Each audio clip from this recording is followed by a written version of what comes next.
Panahabon sa sarong cafe sa Viracatan, Duanes sa pool sa CCTV. Kwarta asin cellphone na lalaykan sospek.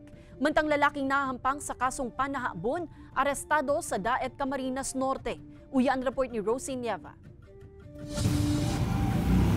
Sarong cafe sa Barangay San Pablo, Viracatan, Duanes, ang piglaog nin sarong parahabon. Sa CCTV footage na ini, mahihiling ang lalaking naka-helmet na naglaog sa pintuan kan establishmento asin nagkalikot sa sarong drawer antes liwat na nagluwas. Nalalay ka ini ang labi sa 4,800 pesos na kantidad nin kwarta asin cellphone. Padagos pa ang pigigibong investigasyon kan kapulisan, nganing masusog ang lalaking sospek na nahiling sa CCTV sa lugar. Aminado man ang Virac PNP na halangkaw ngunyan ang kaso kan harabunan sa banwaan kaya dakulang tabang subuot ang CCTV para sa mas marikas na pagresolbar sa sarong kaso. So, malaking tulong yung CCTV at ganoon rin sa mga kababayan natin. Pag sila siguraduhin na may mga security measures, security feature sa ating mga properties, mga bahay.